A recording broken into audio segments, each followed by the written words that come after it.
farol que me guia, é a luz do meu caminho.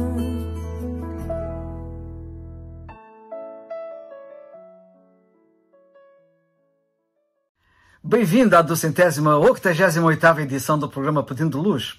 O tema hoje é arrependimento. Tristeza pelo pecado? Hoje quero explicar mais uma ideia errada sobre o significado da palavra arrependimento. Na última edição, vimos que arrependimento não significa deixar o pecado. Uma segunda ideia errada, também popular, é que arrependimento é tristeza pelo pecado.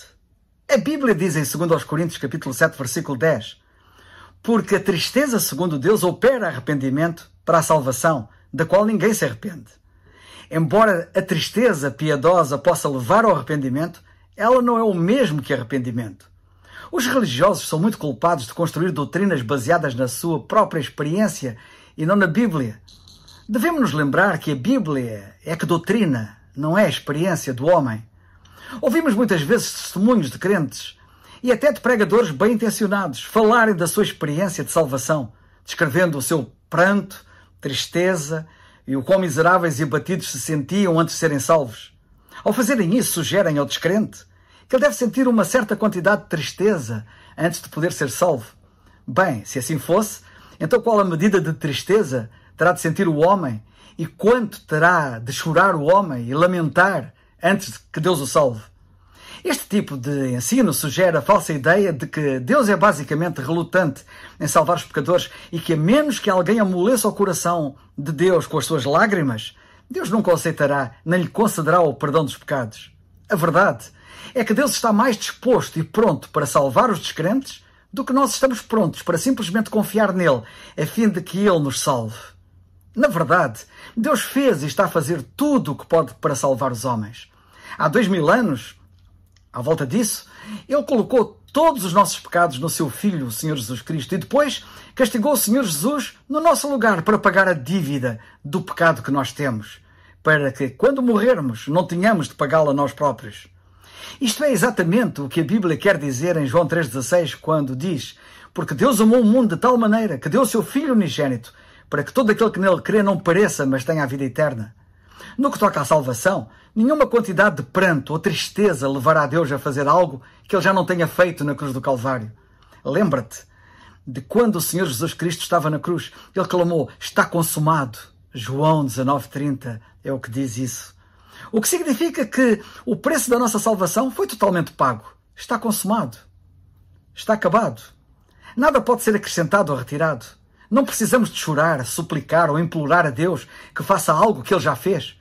O que temos de fazer é aceitar a sua dádiva com profunda gratidão e confiar nele como nosso único e suficiente Salvador. O problema não é que Deus seja inflexível, inacessível, mas sim que o homem não responde.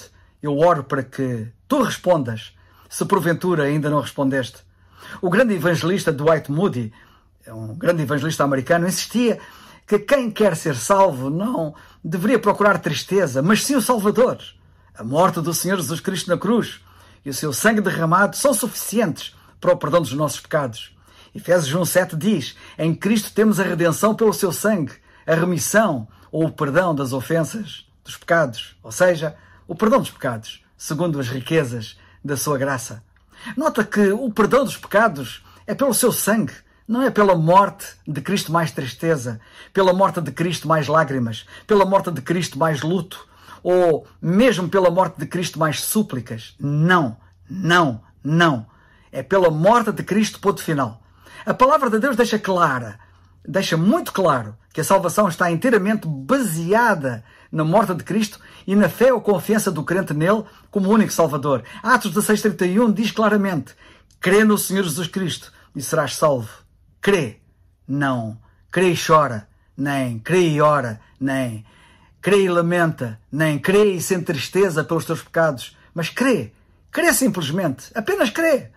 Fico feliz quando vejo alguém perturbado pelos seus pecados, mas devemos ter muito cuidado ao apresentar o plano da salvação para não insistir que a pessoa tenha que ter um determinado grau de tristeza antes de poder ser salva. Isso não é arrependimento.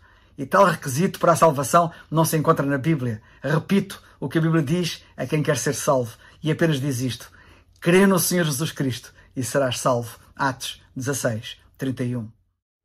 É o farol